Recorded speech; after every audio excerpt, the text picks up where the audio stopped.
നമസ്കാരം. സ്പോട്ട് ലൈവിലേക്ക് സ്വാഗതം. സിനിമാ മേഖലയിലെ ലൈംഗിക പീഡന പരാതികളുമായി ബന്ധപ്പെട്ട വാർത്തയാണ് സ്പോട്ട് ലൈവ് ആദ്യം പരിശോധിക്കുന്നത്. ലൈംഗിക പീഡന പരാതികളിൽ പ്രത്യേക സംഘം അന്വേഷണം തുടങ്ങി. മുകേഷ്, ജയസൂര്യ, ഇടവേള ബാബു ഉൾപ്പെടെ 7 പേർക്കെതിരെ പരാതി നൽകിയ നടി മിനു മുനീർ, സിദ്ദിഖിനെതിരെ പരാതി നൽകിയ യുവനടി എന്നിവരുടെ മൊഴിയെടുക്കുകയാണ് അന്വേഷണ സംഘം.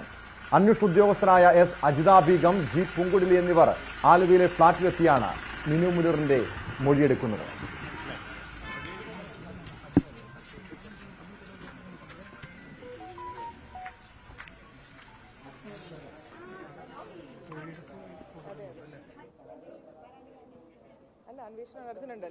അല്പസമയം മുമ്പാണ് ഈ അജിത ബീഗവും ജി പൂങ്കുടിലിയും ആലുവയിലെ ഫ്ളാറ്റിൽ മിനു മുനീറിന്റെ മൊഴിയെടുത്ത ശേഷം മടങ്ങിയത്. നമ്മൾ ഇന്ന് ഇവിടെ ഒരു മൊഴി രേഖപ്പെടുത്തിയിട്ടുണ്ട്, ഒരു വിക്ടിമിന്റെ മൊഴി രേഖപ്പെടുത്തിയിട്ടുണ്ട്. ഇതുപോലെ കേരളത്തിൽ പല സ്ഥലങ്ങളിലും നമുക്ക് കിട്ടിയിട്ടുള്ള കംപ്ലൈന്റിന്റെ അടിസ്ഥാനത്തിൽ മൊഴി രേഖപ്പെടുത്തി അതിന്റെ മൊഴിയുടെ അടിസ്ഥാനത്തിൽ നമ്മൾ തീർച്ചയായിട്ടും ഒരു ആക്ഷൻ ഉണ്ടാവും. ഇത് അടുത്ത ആക്ഷൻ ഈ മൊഴിയുടെ ബേസിസിലായിരിക്കും ഉണ്ടാവുന്നത്. അപ്പൊ അങ്ങനെ എണ്ണമൊന്നുമല്ല, എല്ലാം SITയുടെ പരിഗണനയിലാണ്. ഇതിനായിട്ട് സ്പെഷ്യലായിട്ട് SIT ഫോം ചെയ്തിട്ടുണ്ട്. അപ്പൊ ആ SITയുടെ പരിഗണനയിലാണ് എല്ലാ കംപ്ലൈന്റ്സും വരുന്നത്. അത് അന്വേഷിച്ച് അത് അനുസരിച്ചിട്ടുള്ള ലീഗൽ ആക്ഷൻ എല്ലാ ആസ്പെക്ട്സും തറവായിട്ട് നോക്കിയിട്ട് അതനുസരിച്ചുള്ള അതാണ് നമ്മൾ എൻക്വയറി ചെയ്താണ് ആക്ഷൻ എടുക്കുന്നത്.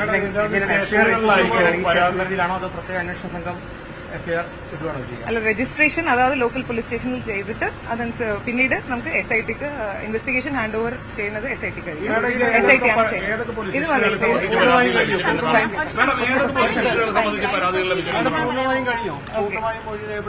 ഇപ്പൊ കണ്ടിന്യൂ ചെയ്തുകൊണ്ടിരിക്കുകയാണ്, ടീം റെക്കോർഡ് ചെയ്യുന്നത്. തിരുവനന്തപുരത്താണ് യുവനടിയുടെ മൊഴി രേഖപ്പെടുത്തുന്നത്. യുവനടന്റെ പേര് അന്വേഷണ സംഘത്തിന് മുൻപാകെ വെളിപ്പെടുത്തിയതായി പരാതി നൽകിയ ശേഷം സോണിയ മൽഹാർ പറഞ്ഞു. കുടുംബത്തിൽ നിന്ന് സമ്മർദ്ദമുള്ളതുകൊണ്ടാണ് പേര് വെളിപ്പെടുത്താത്തത്. നിരവധി ഭീഷണി കോളുകൾ വരുന്നതായും സോണിയ മൽഹാർ പ്രതികരിച്ചു. ഞാൻ ആരുടെ പേരാണോ ആരോപണമായിട്ട് മീഡിയയുടെ മുമ്പിൽ പറഞ്ഞത് അദ്ദേഹത്തിന്റെ പേര് സഹിതം ലൊക്കേഷനും സംവിധായകന്റെ പേരും ലൊക്കേഷനും തുറന്നു പറഞ്ഞൂടെ? കാരണം പലരുടെ പേര് സംശയത്തിലുണ്ട്. അതുകൊണ്ടാണ് ഈ 1-2 പേരുടെ പേരിലെ പരാതി ഉള്ളെങ്കിൽ ആ പേര് പറയുന്നില്ല നല്ലത്, എല്ലാവരെയും സംശയം നിർത്താതെ. അതിപ്പോ അന്വേഷണ കമ്മീഷന് മുമ്പാകെയാണ് കൊടുത്തിരിക്കുന്നത് പേര്. തൽക്കാലം മീഡിയയുടെ മുമ്പിൽ. അത് വേറൊന്നുമല്ല, എന്റെ വീട്ടിൽ കുറച്ച് പ്രഷറുണ്ട്. പറയേണ്ടി വന്നാൽ പറയും. അവരെ ഒന്ന് കൺവിൻസ് ചെയ്ത് എടുക്കണം. ഞാനിപ്പോ എന്റെ വീട്ടുകാർക്കും നാട്ടുകാർക്കും ഒക്കെ അവര് വിചാരിക്കണത് എന്താണെന്ന് വെച്ചാൽ ഇതൊരു വ്യക്തിപരമായ നേട്ടത്തിനോ എന്തെങ്കിലും കാര്യത്തിനാണ് ഇത് സംസാരിക്കുക, ഈ വിഷയം അഡ്രസ് ചെയ്യുക എന്നുള്ള ഒരു തെറ്റിദ്ധാരണയാണ്. ഇതൊരിക്കലും ഒരു സോണിയ മൽഹാറിന്റെ വിഷയമല്ല. അത് നിങ്ങൾക്ക് മാധ്യമങ്ങൾക്കും ഇതിനെക്കുറിച്ച് അറിയുന്നവർക്കും അറിയാം. ഇതൊരു പൊതുവായ നമ്മളെല്ലാവരും ഫേസ് ചെയ്തുകൊണ്ടിരിക്കുന്ന, പൊതുവെ സ്ത്രീകൾ പ്രത്യേകിച്ച് കലാരംഗത്ത് ഫേസ് ചെയ്യുന്ന ഒരു വിഷയത്തെ അഡ്രസ് ചെയ്തതാണ്. അപ്പൊ അഡ്രസ് ചെയ്യുമ്പം എനിക്ക് നേരിട്ട് അനുഭവം ഉണ്ടോ എന്ന് മീഡിയ ചോദിച്ചപ്പോ എനിക്ക് നേരിട്ട് അനുഭവം ഉള്ള ഒരു കാര്യം ഞാൻ പറഞ്ഞതാണ്. അത് ഇല്ലാന്ന് എനിക്ക് പറയാൻ പറ്റില്ല. അപ്പൊ ഒരു സ്വന്തമായിട്ട് നമുക്ക് ഉണ്ടായിരുന്ന ഒരു അനുഭവത്തെ കുറിച്ച് പറയുമ്പോൾ പിന്നീട് എനിക്ക് എന്റെ ഇഷ്ടത്തിന് ഒരാളെ മാറ്റിമറിക്കാനോ എനിക്ക് ഇഷ്ടപ്പെട്ട ഒരു ലൊക്കേഷൻ പറയാനോ പറ്റില്ല. നടന്ന കാര്യത്തിൽ പറയാൻ പറ്റും. അപ്പൊ നടന്ന കാര്യം ഒരാളെ ബാധിക്കുമെങ്കിൽ അതിന് സുഹൃത്തായാലും അച്ഛനായാലും അമ്മയായാലും പറഞ്ഞല്ലേ പറ്റും. അതാണ്. ലൈംഗികാതിക്രമങ്ങളിൽ ഇതുവരെയും 18 പരാതികളാണ് പ്രത്യേക അന്വേഷണ സംഘത്തിന് ലഭിച്ചിരിക്കുന്നത്. ഡാനി പോൾ കൊച്ചിയിൽ നിന്നും BB വിനോദ് തിരുവനന്തപുരത്ത് നിന്നും ചേരുന്നുണ്ട്. ആദ്യം ഡാനി പോളിലേക്ക്. ഡാനി, അല്പസമയം മുമ്പാണ് ഈ പ്രത്യേക അന്വേഷണ സംഘത്തിലെ വനിതാ ഉദ്യോഗസ്ഥർ മിനു മുനീറിന്റെ മൊഴിയെടുത്ത ശേഷം മടങ്ങിയത്. ഈ മൊഴിയെടുപ്പ് പൂർത്തിയായോ? എന്തൊക്കെ കാര്യങ്ങളാണ് ഈ അന്വേഷണ സംഘം ചോദിച്ചറിഞ്ഞിരിക്കുന്നത്? നേരത്തെ രഞ്ജിത്തിനും സംവിധായകൻ രഞ്ജിത്തിനും നടൻ സിദ്ദിഖിനുമെതിരെ കേസെടുത്തിരുന്നു.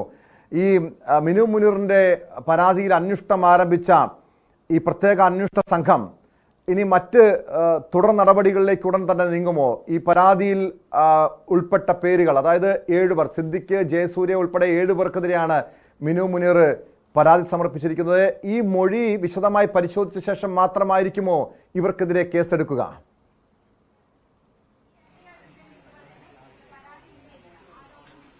ടോം, മിനു മുനീറിന്റെ മൊഴി രേഖപ്പെടുത്തൽ ഇതുവരെയും പൂർണ്ണമായിട്ടില്ല എന്ന് ആദ്യ തുടക്കത്തിൽ പറയട്ടെ. അത് മൊഴിയെടുക്കൽ തുടരുകയാണ്. ഇപ്പോൾ മുതിർന്ന ഉദ്യോഗസ്ഥർ അജിത ബിഗും അതോടൊപ്പം തന്നെ പൂങ്കുള്ളിയും അവർ പുറത്തേക്ക് പോയിരിക്കുകയാണ്. മറ്റു ഉദ്യോഗസ്ഥർ ഇവിടെ തന്നെയുണ്ട്. മൊഴിയെടുക്കൽ തുടരുകയാണ് എന്ന് തന്നെയാണ് അവർ അറിയിച്ചിരിക്കുന്നത്. ഇപ്പോൾ പുറത്തു പോയതിനു ശേഷം വീണ്ടും അവർ തിരികെ എത്തും. എന്തായാലും ഇന്ന് വൈകുന്നേരം വരെ നീളുവാനുള്ള എല്ലാ സാധ്യതയുമുണ്ട്. 7 പരാതികൾ മിനു മുനീർ നൽകിയിട്ടുണ്ട്. അത് സംബന്ധിച്ച് വിശദമായ രീതിയിൽ തന്നെ മൊഴിയെടുക്കുമെന്ന് തന്നെയാണ് പോലീസ് നേതൃത്വം സംഘത്തലവന്മാർ പറഞ്ഞിരിക്കുന്നത്. അതുകൊണ്ട് ഈ ഒരു പ്രോസസ്സ് നീളും എന്ന് തന്നെയാണ് മനസ്സിലാക്കാനായിട്ട് സാധിക്കുന്നത്. 7 പേർക്കെതിരെ പറഞ്ഞ പരാതികളിൽ അവർ ഉറച്ചു നിൽക്കുന്നു എന്ന് കഴിഞ്ഞ ദിവസവും അവർ വ്യക്തമാക്കിയിട്ടുണ്ട്. അതുകൊണ്ട് തന്നെയും ഇതിൽ കൂടുതൽ വിശദീകരണങ്ങളിലേക്ക് അടക്കം പോകേണ്ടി വരും. ഏതെങ്കിലും രീതിയിലുള്ള തെളിവടക്കങ്ങൾ കൈമാറാനുണ്ടെങ്കിൽ അതിനുള്ള ഒരവസരവുമായിട്ട് തന്നെ ഇത്തരം ഈ ഒരു സമയം അവർക്ക് ഉപയോഗപ്പെടുത്തുകയും ചെയ്യാം. ഈ അന്വേഷണ സംഘം മറ്റുള്ളവരിലേക്ക് തന്നെ മറ്റ് പലയിടങ്ങളിൽ തന്നെ പരാതികൾ ഉയരുന്നൊരു സാഹചര്യം കൂടിയുണ്ട്. അത് ശ്രദ്ധയിൽപ്പെടുത്തുമ്പോൾ അതത് ലോക്കൽ സ്റ്റേഷനുകൾ എവിടെ നിന്നാണ് ആ പരാതി വന്നിരിക്കുന്നത് അതത് ലോക്കൽ സ്റ്റേഷനുകളിലായിരിക്കും ആ കേസുകൾ രജിസ്റ്റർ ചെയ്യുക. അതിനുശേഷമായിരിക്കും ഈ അന്വേഷണ സംഘത്തിന് മുന്നിലേക്ക് അത് വരിക എന്നും അവർ വ്യക്തമാക്കുകയും ചെയ്തിട്ടുണ്ട്. എന്തായാലും അന്വേഷണത്തിന് തുടക്കമിടുകയും പോലീസിന്റെ ഈ പ്രത്യേക അന്വേഷണ സംഘത്തിന്റെ ആദ്യ നടപടികളിലേക്ക് കടക്കുകയും ചെയ്തിരിക്കുന്നു എന്നതാണ് ഇന്നത്തെ ഈ ഇപ്പോഴുള്ള ഒരു നടപടികളിലൂടെ നമുക്ക് പറയാനുള്ളത്. ഏതായാലും ഇന്ന് രാവിലെ 10:00 എത്തിയ അന്വേഷണ സംഘം മൊഴിയെടുപ്പ് തുടരുകയാണ്. ഇനിയും അത് കുറച്ച് സമയം കൂടി എടുക്കുമെന്ന് തന്നെയാണ് മനസ്സിലാക്കുന്നത്. 7 പേർക്കെതിരായ പരാതിയാണ്. അതുകൊണ്ട് തന്നെ അതിൽ വിശദമായ കാര്യങ്ങൾ വരേണ്ടതുണ്ട്. വിശദമായ രീതിയിൽ തന്നെയുണ്ട്. എന്തായാലും മൊഴി പരിശോധിച്ച് അതിന്റെ അടിസ്ഥാനത്തിൽ മാത്രമായിരിക്കും കേസെടുക്കുക എന്ന നടപടികളിലേക്ക് പോവുക. സ്വാഭാവികമായത് നടപടിക്രമങ്ങളുടെ ഭാഗമാണ്. അതുകൊണ്ട് അത്തരം കാര്യങ്ങൾ മൊഴി പരിശോധിച്ചതിന് ശേഷമായിരിക്കും നടപടികൾ ഉണ്ടാകുക എന്ന് പറഞ്ഞിട്ടുണ്ട്. എന്തായാലും അന്വേഷണ സംഘത്തിന്റെ അതിന്റെ ഒരു രീതി എന്ന് പറയുന്നത് പരാതികൾ ഉണ്ടായെടുത്ത് അതാത് ലോക്കൽ സ്റ്റേഷനുകൾ കേസ് രജിസ്റ്റർ ചെയ്യുകയും പിന്നീട് അന്വേഷണ സംഘത്തിന്റെ ഈ പ്രത്യേക അന്വേഷണ സംഘത്തിന്റെ മേൽനോട്ടത്തിലായിരിക്കും തുടർ നടപടികൾ ഉണ്ടാവുക. അത്തരം നടപടികളിലേക്ക് കടന്നിരിക്കുന്നു. ഹേമ കമ്മിറ്റി പുറത്തു വന്നതിന് ശേഷമുണ്ടായ വലിയ പ്രകമ്പനങ്ങളിലേക്ക് മലയാള സിനിമാ ലോകം എത്തപ്പെട്ടിരിക്കുന്നു എന്നതാണ്. അതിൽ നിയമപരമായ നടപടികൾക്കും തുടക്കമായിരിക്കുന്നു എന്നതാണ്. ടോം. ഡാനി, ഇവിടെ ഈ മിനു മുനീറിന്റെ കേസിൽ എന്തുകൊണ്ടാണ് അത്തരമൊരു നടപടികൾ ഈ മൊഴിയെടുത്ത ശേഷം കേസെടുക്കും, മൊഴി കൃത്യമായി പരിശോധിച്ച ശേഷം മാത്രമേ കേസ് ഉൾപ്പെടെയുള്ള നടപടികളിലേക്ക് കടക്കൂ എന്ന് അന്വേഷണ സംഘം പറയുന്നത്? നമ്മൾ രഞ്ജിത്തിന്റെ കേസ് എടുത്തു നോക്കിയാൽ രഞ്ജിത്തിനെതിരായ പരാതിയും സിദ്ദിഖിനെതിരായ പരാതിയും പരിശോധിച്ച് നോക്കിയാൽ പരാതി കിട്ടിയതിന് തൊട്ട് പിന്നാലെ തന്നെ രഞ്ജിത്തിനെതിരെ ജാമ്യമില്ലാ വകുപ്പ് പ്രകാരമാണ് പോലീസ് കേസ് രജിസ്റ്റർ ചെയ്തത്. പക്ഷേ ഈ മിനു മുനീറിന്റെ കേസിലേക്ക് വന്നു കഴിഞ്ഞാൽ ഇവിടെ രാഷ്ട്രീയ പ്രമുഖനായിട്ടുള്ള MLA ആയ മുകേഷ് ഉൾപ്പെടെയുള്ളവർക്കെതിരെയാണ് പരാതി നൽകിയിരിക്കുന്നത്. അതുകൊണ്ടാണോ ഇത് കൃത്യമായി പരിശോധിച്ച ശേഷം മാത്രമേ അത്തരമൊരു നടപടികളിലേക്ക് കടക്കൂ എന്ന് അന്വേഷണ സംഘം വ്യക്തമാക്കുന്നത്?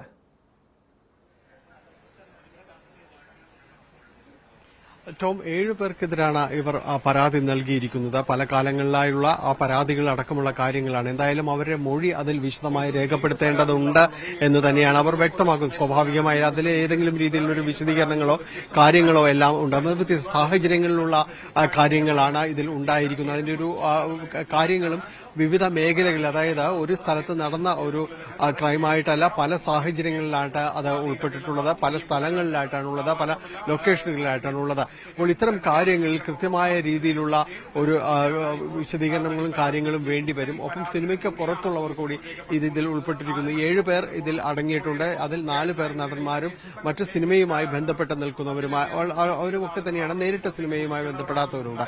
അപ്പോൾ ഇത്തരം കാര്യങ്ങൾ കുറച്ചുകൂടി വിശദീകരണം അടക്കമുള്ള കാര്യങ്ങളുണ്ട്. അത് മാത്രവുമല്ല, ഇടവേള ബാബു ഇവർക്കെതിരെ പരാതി നൽകിയിട്ടുണ്ട്. തന്നെ മനഃപൂർവ്വം അപകീർത്തിപ്പെടുത്താനുള്ള ഗൂഢാലോചന ഇവരുടെ കാര്യത്തിൽ നടന്നിട്ടുണ്ട് എന്ന് ഇടവേള ബാബു പറയുന്നു. ഒപ്പം തന്നെ മുകേഷ് പറഞ്ഞിട്ടുള്ളൊരു കാര്യം, തന്നിൽ നിന്ന് പലതവണയായി ഇവർ പണം ആവശ്യപ്പെട്ടിട്ടുണ്ട് എന്ന് പറയുന്നുണ്ട്. അവർ അത് നിഷേധിച്ചിട്ടുണ്ട്. മാത്രമല്ല അവർ മുകേഷിനെ വെല്ലുവിളിക്കുകയും ചെയ്തിട്ടുണ്ട്. ഇത്തരം കാര്യങ്ങൾ തെളിയിക്കാൻ ഏതെങ്കിലും രീതിയിലുള്ള ഒരു സാഹചര്യം ഉണ്ടെങ്കിൽ തെളിയിക്കട്ടെ എന്ന് അവർ പറഞ്ഞിട്ടുണ്ട്. അപ്പോൾ ഈ കാര്യങ്ങളിൽ മറുവാദങ്ങളും ഉയരുന്ന ഒരു സാഹചര്യങ്ങൾ കൂടിയുണ്ട്. അപ്പോൾ ഇത്തരം കാര്യങ്ങൾ കൃത്യമായ രീതിയിലുള്ള ഒരു വിശദീകരണം അവർക്ക് പറയാനുള്ളത്, കൃത്യമായ ഒരു മൊഴിയെടുപ്പ് അത് പൂർണ്ണമാക്കിയതിനു ശേഷമാകും മറ്റ് നിയമ നടപടികളിലേക്ക് കേസെടുക്കുന്നത് അടക്കമുള്ള കാര്യങ്ങളിലേക്ക് കേസെടുത്ത് പോകുമെന്ന് തന്നെയാണ് ഒടുവിൽ അറിയാൻ സാധിക്കുന്നത്. കേസിന്റേതായ നടപടികളിലേക്ക് പോകുമെന്ന കാര്യത്തിൽ തന്നെയാണ് ഉള്ളത്.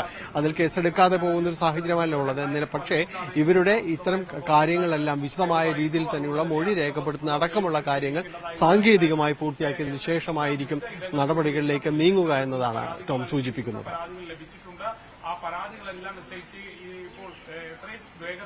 ിലേക്ക് എത്താം. കാരണം ഈ മൊഴിയുടെ അല്പം കൂടി വിശദാംശങ്ങൾ ലഭ്യമാകേണ്ടിയിരിക്കുന്നു. ഇപ്പോൾ ഉന്നത ഉദ്യോഗസ്ഥർ ഈ സംഘത്തിലുള്ള പ്രത്യേക അന്വേഷണ സംഘത്തിലുള്ള വനിതാ ഉദ്യോഗസ്ഥർ പുറത്തേക്ക് പോയെങ്കിലും ഈ മൊഴിയെടുപ്പ് മിനു മുനീറിന്റെ മൊഴിയെടുക്കൽ വൈകിട്ട് വരെയും തുടരുമെന്നാണ് വ്യക്തമായിരിക്കുന്ന വിവരം. ഡാനിയിലേക്ക് എത്താം. ബി വിനോദ് തിരുവനന്തപുരത്ത് നിന്ന് ചേരുന്നുണ്ട്.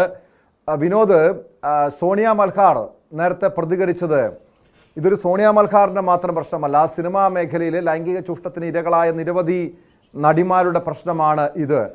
പക്ഷേ അവർ ആർക്കെതിരെയാണ് പരാതി നൽകിയത് എന്ന് വ്യക്തമാക്കിയിരുന്നില്ല.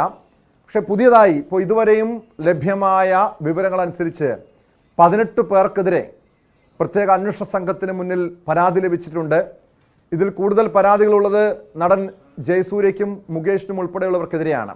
ജയസൂര്യക്കെതിരെ പുതിയതായി ഒരു പരാതി കൂടി ലഭ്യമായി എന്ന് മനസ്സിലാക്കുന്നു. ഈ സോണിയ മൽഹാറിന്റെ പരാതിയിലുള്ള ആ യുവനടൻ ആരാണ്? അതുമായി ബന്ധപ്പെട്ട കാര്യങ്ങൾ ലഭ്യമായിട്ടുണ്ടോ? ഈ സോണിയ മൽഹാറിന്റെ മൊഴിയെടുക്കൽ പൂർത്തിയായോ വിനോദ്? കഴിഞ്ഞ ദിവസം തന്നെ ഈ അന്വേഷണ സംഘത്തിൽ 2 വനിതാ ഉദ്യോഗസ്ഥർ സോണിയയുമായി ബന്ധപ്പെട്ടിരുന്നു. പൂങ്കുഴലി നേരിട്ടും അതോടൊപ്പം തന്നെ ഐശ്വര്യ ഡോങ്റെ ഫോണിലൂടെയും സോണിയയുമായി സംസാരിച്ചിരുന്നു. തുടർന്ന് മെയിലായാണ് ഈ പരാതി അയച്ചിട്ടുള്ളത്. ഇതിൽ ഉൾപ്പെട്ടിരിക്കുന്ന പേര് ജയസൂര്യയുടേതാണ് എന്നാണ് നമുക്ക് മനസ്സിലാകുന്ന കാര്യം. അതോടൊപ്പം തന്നെ ഇപ്പോൾ രേവതി സമ്പത്തിൻ്റെ മൊഴി രേഖപ്പെടുത്തുന്നുണ്ട്. മെഡിക്കൽ കോളേജ് വനിതാ SIയുടെ നേതൃത്വത്തിലുള്ള സംഘമാണ് വഞ്ചിയൂരിൽ രേവതി സമ്പത്തിൻ്റെ മൊഴി രേഖപ്പെടുത്തുന്നത്. സിദ്ദിഖിനെതിരെയാണ് രേവതി പരാതി നൽകിയിട്ടുള്ളത്. 2016-ൽ പീഡനം നടന്നു എന്നതായിരുന്നു വെളിപ്പെടുത്തൽ. 2018-ലും 2019-ലും ഈ തരത്തിൽ വെളിപ്പെടുത്തലുണ്ടായിരുന്നു. പക്ഷേ ഇപ്പോൾ ഹേമ കമ്മിറ്റി റിപ്പോർട്ട് പുറത്തു വന്നതിന് പിന്നാലെയാണ് ആവർത്തിച്ചുള്ള ഈ ആരോപണം വീണ്ടും വരികയും അതിപ്പോൾ പരാതിയായി തന്നെ അന്വേഷണ സംഘത്തിന് നൽകുകയും ചെയ്തത്. 18 പരാതികൾ സംസ്ഥാന വ്യാപകമായി പോലീസിന് ലഭിച്ചിട്ടുണ്ട്. പലതും ജൂനിയർ ആർട്ടിസ്റ്റുകളുടെ പരാതിയാണ്. നടന്മാരോ അല്ലെങ്കിൽ സംവിധായകരോ അല്ലെങ്കിൽ അണിയറ പ്രവർത്തകർ ആ നിലയ്ക്ക് സിനിമയുമായി ബന്ധപ്പെട്ട ആളുകൾ തന്നെ ഇങ്ങനെ പീഡിപ്പിച്ചു എന്ന നിലയ്ക്കുള്ള പരാതികൾ പല കോണുകളിൽ നിന്ന് വരുന്നുണ്ട്. സർക്കാരിനെ പോലും അമ്പരപ്പിക്കുന്ന തരത്തിലാണ് ഈ കണക്കുകൾ. നേരത്തെ സർക്കാർ എടുത്തിരുന്ന ഒരു നിലപാട് പരാതികൾ ഉണ്ടെങ്കിൽ പരിശോധിക്കാം എന്നതായിരുന്നു.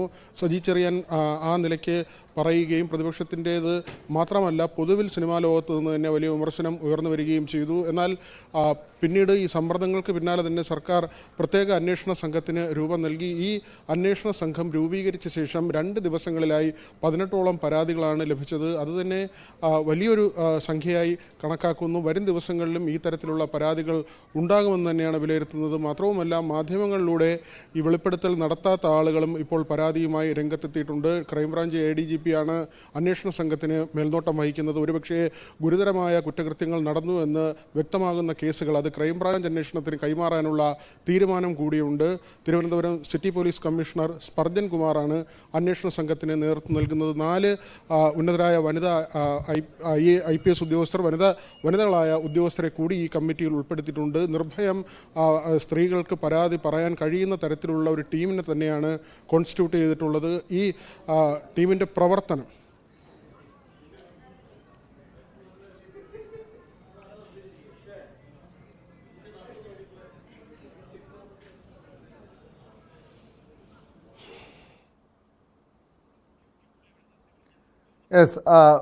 വിനോദ്, ഇപ്പോൾ വിനോദ് സൂചിപ്പിച്ചതുപോലെ ഈ 18 പരാതികൾ ലഭ്യമായിട്ടുണ്ട്. പ്രത്യേക അന്വേഷണ സംഘം അത് വിശദമായി പരിശോധിച്ച് മൊഴിയെടുക്കൽ തുടരുന്നു.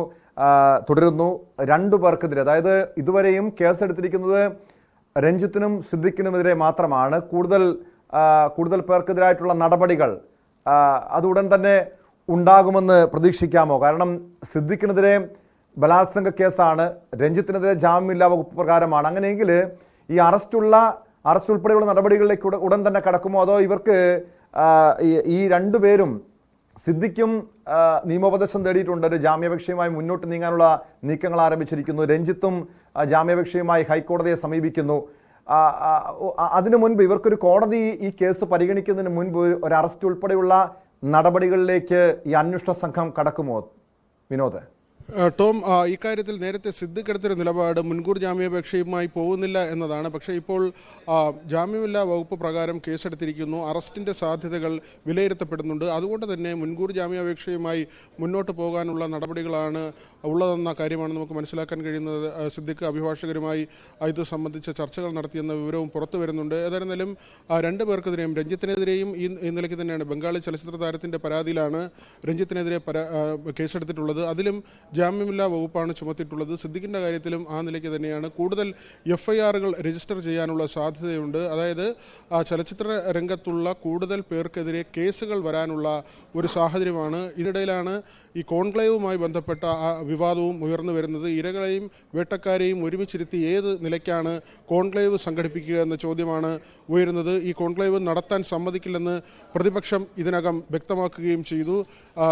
വലിയ വിവാദങ്ങളിലേക്ക് ഇനി വരും ദിവസങ്ങളിൽ ഈ വിവാദങ്ങൾ കൂടുതൽ മുറുകാനുള്ള ഒരു സാധ്യത തന്നെയാണ്. പ്രത്യേകിച്ച് ഈ നയരൂപീകരണ കമ്മിറ്റിയുണ്ട്. അതിൽ നിന്ന് മുകേഷിനെ ഒഴിവാക്കിക്കൊണ്ടുള്ള അല്ലെങ്കിൽ ആ നിലയ്ക്കുള്ള ആവശ്യം ഉയർന്നു വന്നതിന് പിന്നിൽ തന്നെ ഇത്തരത്തിലുള്ള രാഷ്ട്രീയമായ കാര്യങ്ങളിലേക്ക് കൂടി ഇത് വഴിമാറും എന്നത് വ്യക്തമായി നൽകുന്നൊരു സൂചനയായി തന്നെയാണ് നമുക്ക് കാണാൻ കഴിയുന്നത്.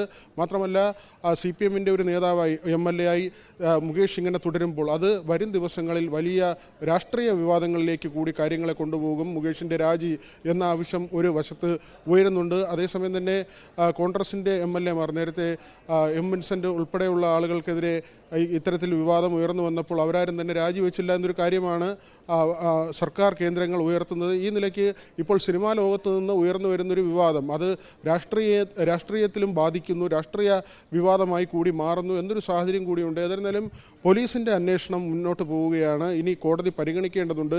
ഹേമ കമ്മിറ്റി റിപ്പോർട്ട് മുന്നിലെത്തിയപ്പോൾ സ്വകാര്യ ഹർജിയുടെ ഭാഗമായാണ് കോടതി M. വിൻസെന്റിന് സമാനമായിട്ടുള്ള കേസല്ലല്ലോ വിനോദ് ഈ മുകേഷിന്റെ കേസ്. കാരണം മുകേഷിനെതിരെ ഒരു പരാതിയല്ല, നിരവധി വനിതാ താരങ്ങൾ പരാതിയുമായി മുന്നോട്ട് നീങ്ങുന്നു. പ്രത്യേകിച്ച് ഒരു ഉത്തരവാദിത്തപ്പെട്ട ഒരു പോസ്റ്റിലിരിക്കുന്ന വ്യക്തി, ഒരു ചുമതല വഹിക്കുന്ന വ്യക്തി, ഒരു MLA ഈ നയരൂപീകരണ സമിതിയിൽ അംഗം. അതുകൊണ്ട് തന്നെ ഈ നയരൂപീകരണ സമിതിയിൽ മുകേഷ് തുടരണമോ എന്ന കാര്യത്തിൽ ഇപ്പോഴും ആ സമിതിയിലുള്ളവരിൽ പോലും ചില ആശയക്കുഴപ്പമുണ്ട്, ചില ഭിന്നാഭിപ്രായമുണ്ട് എന്ന് തന്നെയാണോ മനസ്സിലാക്കേണ്ടത്? മാത്രമല്ല ഈ പീഡന പരാതികളിൽ മുകേഷിനെതിരെ ഏതെങ്കിലും സാഹചര്യത്തിൽ കേസെടുക്കുന്ന ഒരു നടപടികളിലേക്ക് നീങ്ങിയാൽ ഒരു മുകേഷ് MLA പദവി ഉൾപ്പെടെ രാജിവെക്കണം എന്ന ഒരാവശ്യം CPMൽ നിന്ന് ഉയരുമോ? ഇതിൽ ഏറ്റവും പ്രധാനപ്പെട്ട കാര്യം M. വിൻസെൻ്റ് അതോടൊപ്പം തന്നെ എൽദോസ് കുന്നപ്പള്ളിൽ ഈ രണ്ട് നേതാക്കളുടെ കാര്യം സർക്കാർ കേന്ദ്രങ്ങൾ ഉയർത്തിക്കാട്ടുന്നുണ്ട്. രണ്ടുപേർക്കെതിരെയും ഇങ്ങനെ പീഡന പരാതി M. വിൻസെൻ്റ് റിമാൻഡിലാകുന്ന സാഹചര്യം ഉണ്ടായിരുന്നു. ഈ തരത്തിൽ പരാതികൾ ഉയർന്നു വന്നപ്പോൾ ഇരുവരും രാജിവെക്കുന്ന ഒരു നിലയിലേക്ക് പോയിരുന്നില്ല. അതുകൊണ്ട് തന്നെ മുകേഷ് രാജിവെക്കേണ്ടതില്ല എന്നൊരു കാര്യം നിലനിൽക്കുന്നുണ്ട്. അവിടെയും CPI ഉൾപ്പെടെയുള്ള പാർട്ടികളുടെ നിലപാട് നിർണായകമാണ്. കഴിഞ്ഞ ദിവസം ബിനോയ് വിശ്വം പറഞ്ഞത് ഇക്കാര്യം ചർച്ച ചെയ്ത് മാത്രമേ അക്കാര്യത്തിലൊരു തീരുമാനം, അതായത് മുകേഷിൻ്റെ രാജി സംബന്ധിച്ചൊരു ചോദ്യം ഉയർന്നപ്പോൾ രാജി വേണ്ട എന്നല്ല ബിനോയ് വിശ്വം പറഞ്ഞത്, മറിച്ച് ഇക്കാര്യത്തിലൊരു ചർച്ച വേണം, ചർച്ച ചെയ്ത് മാത്രമേ അക്കാര്യത്തിൽ നിലപാട് വ്യക്തമാക്കാൻ കഴിയൂ എന്നൊരു കാര്യമാണ് ബിനോയ് വിശ്വം പറഞ്ഞത്. അവിടെ അവസാനിക്കുന്നില്ല. കാരണം മുകേഷിനെതിരെയുള്ള പരാതികൾ ഒന്നിനു പിറകെ ഒന്നായി വരുന്ന സാഹചര്യമുണ്ട്. പൊതുവിൽ ഇത്തരം ആരോപണങ്ങൾ നേരിടുന്ന നിലയിൽ, അതായത് ഒന്നിൽ കൂടുതൽ പരാതികൾ ഇപ്പോൾ സിദ്ദിഖിനെതിരെ അല്ലെങ്കിൽ ഇടവേള ബാബുവിനെതിരെ, മുകേഷിനെതിരെ, ജയസൂര്യക്കെതിരെ, പ്രത്യേകിച്ച് ജയസൂര്യക്കെതിരെ 2 പരാതികൾ വരുന്നു. ഈ ആരോപണ വിധേയർക്ക് നേരെ കൂടുതൽ ആളുകൾ പരാതിയുമായി രംഗത്തെത്തുന്ന സാഹചര്യം അതുതന്നെയാണ് ഈ രാഷ്ട്രീയ ചർച്ചകളിലേക്കും വഴിമാറുന്നത്. സിനിമാ ലോകത്തെ മാത്രം പിടിച്ചുലയ്ക്കുന്ന ഒരു സംഭവമായി ഇത് ഒതുങ്ങുന്നില്ല എന്ന് നമുക്ക് പറയേണ്ടി വരുന്നത് അവിടെയാണ്.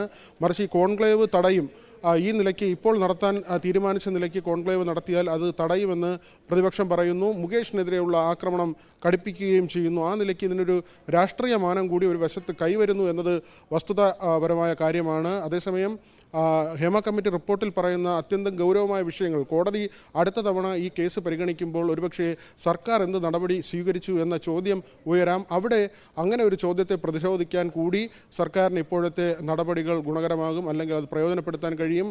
ഇപ്പോഴുള്ള ഈ ഉന്നതതല സംഘം 4 വനിതാ IPS ഉദ്യോഗസ്ഥർ ഉൾപ്പെട്ട ഈ ടീമിനെ ഉപയോഗിച്ചിട്ടുള്ള അന്വേഷണം അത് സർക്കാരിനെ സംബന്ധിച്ച് സർക്കാരിന് പ്രതിച്ഛായ വർദ്ധിപ്പിക്കുന്നതാണ്. കോടതിയിൽ എന്ത് സ്ത്രീ സംരക്ഷണവുമായി ബന്ധപ്പെട്ടെടുത്ത നിലപാട് എന്ത് എന്ന ചോദ്യമുയർന്നാൽ അക്കാര്യത്തിൽ നിലപാട് സ്വീകരിക്കാൻ കഴിയുന്ന തരത്തിൽ അങ്ങനെ ഒരു പ്രതിരോധ കവചമായി തന്നെ ഈ അന്വേഷണ സംഘത്തിൻ്റെ പ്രവർത്തനം മാറും.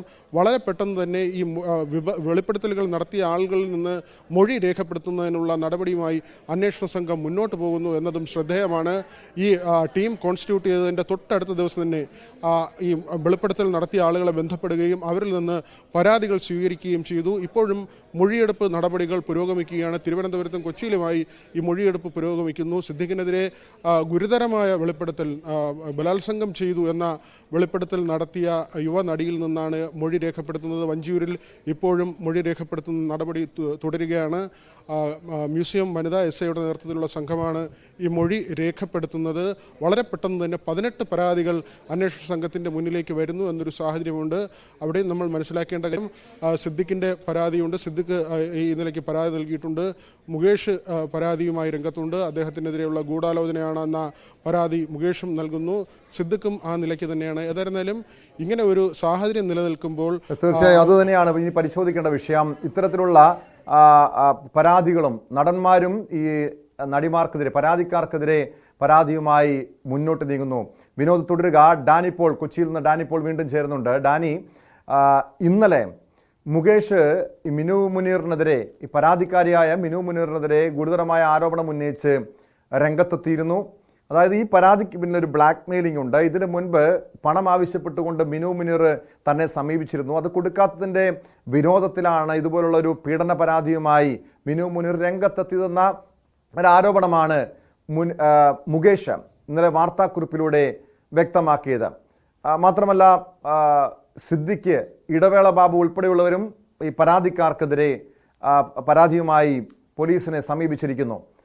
ആ പരാതികളും, അതായത് ഈ ആരോപണ വിധേയരായിട്ടുള്ളവരുടെ പരാതികളും ഈ അന്വേഷണ സംഘം പരിശോധിക്കുന്നുണ്ടോ ഡാനി?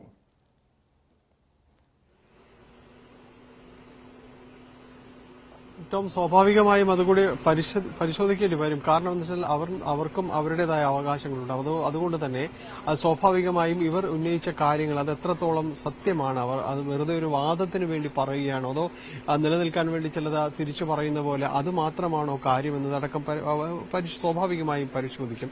അതുകൊണ്ട് തന്നെയാണ് മുകേഷ് പണം ആവശ്യപ്പെട്ടു, ഇവർ പണം ആവശ്യപ്പെട്ടു, മിനു മുന്നിൽ പണം ആവശ്യപ്പെട്ടു എന്ന് മുകേഷ് പറയുമ്പോൾ പക്ഷേ മിനു അത് വെല്ലുവിളിക്കുന്നുണ്ട്. കാരണം ഇത് ഏതെങ്കിലും രീതിയിൽ തെളിയിക്കാൻ കഴിയുമെങ്കിൽ തെളിയിക്കൂ എന്ന് പറയുന്നുണ്ട്. എന്തെങ്കിലും ഒരു സാഹചര്യമുണ്ടോ അത് അത്തരം കാര്യങ്ങൾ പറയാൻ അത് ആവശ്യപ്പെടുന്നുണ്ട്. അതിൽ നിന്നൊരു പ്രതികരണം പിന്നീട് മറുഭാഗത്തു നിന്നുണ്ടായില്ല. അതോടൊപ്പം തന്നെയാണ് ഇടവേള ഭാവവും പരാതി പറയുന്നത്. അത് പരാതി നൽകി എന്നാണ് മനസ്സിലാക്കുന്നത്.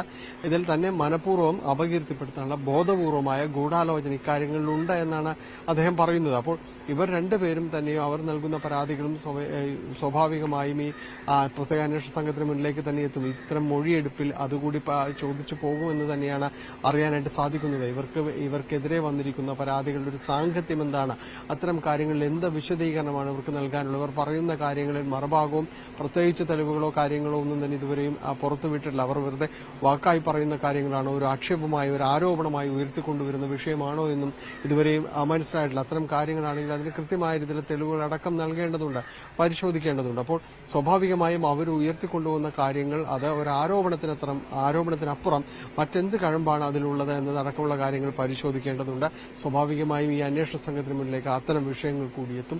അതുകൊണ്ട് തന്നെയാണ് ഇവരുടെ പരാതി, ഈ 7 പേർക്കെതിരെ വന്നിരിക്കുന്ന പരാതികൾ അതിന്റെ ഒരു സാങ്കത്യം മുഴുവനായും തന്നെ പരിശോധിക്കുമെന്ന് പറയുന്നത്. അതിനുശേഷമായിരിക്കും മറ്റ് കേസ് രജിസ്റ്റർ ചെയ്യുന്ന അടക്കമുള്ള കാര്യങ്ങളിലേക്ക് പോകുന്നത്. അതിനുള്ളൊരു സാഹചര്യം ഇതും കൂടിയാണ് ടോം സൂചിപ്പിച്ചത് പോലുള്ള സാഹചര്യങ്ങൾ കൂടി അതിനുണ്ട്. അത്തരം കാര്യങ്ങൾ കൂടി പരിശോധിക്കും. മാത്രവുമല്ല 7 പേർക്കെതിരായ പരാതികളാണ്, 7 വ്യത്യസ്ത സാഹചര്യങ്ങളും വ്യത്യസ്ത സമയവുമാണ്. അപ്പോൾ അത്തരം കാര്യങ്ങളെല്ലാം പരിശോധിച്ച ശേഷമായിരിക്കും മുന്നോട്ട് പോകുക. കാരണം ഈ ഒരു കാര്യത്തിൽ കൃത്യമായ ചുവടുവയ്പ് വേണമെന്നത് സർക്കാർ നിർദ്ദേശം തന്നെയാണ്. കൃത്യം ഒരു വീഴ്ചയുമില്ലാതെ തന്നെ ഈ പ്രത്യേക അന്വേഷണ സംഘത്തോട് മുന്നോട്ട് പോകാൻ തന്നെ നിർദ്ദേശം നൽകിയിരിക്കുന്നു. അപ്പോൾ ഈ കാര്യങ്ങളിലെല്ലാം കൃത്യമായ നടപടികൾ ഉണ്ടാകേണ്ടത് ഉറപ്പിക്കേണ്ട ഒരു ബാധ്യത കൂടിയുണ്ട്. അതുകൊണ്ട് തന്നെയാണ് ഈ മൊഴികൾ പരിശോധിച്ച ശേഷം മുന്നോട്ട് പോകുന്നത്. ഇവർ നൽകിയ പരാതികളും ഇവർക്കെതിരെ ഉയർത്തിയുള്ള ആരോപണവും ഈ അന്വേഷണ സംഘം പരിശോധിക്കുമെന്ന് തന്നെയാണ് അറിയാൻ സാധിക്കുന്നത്. ടോം,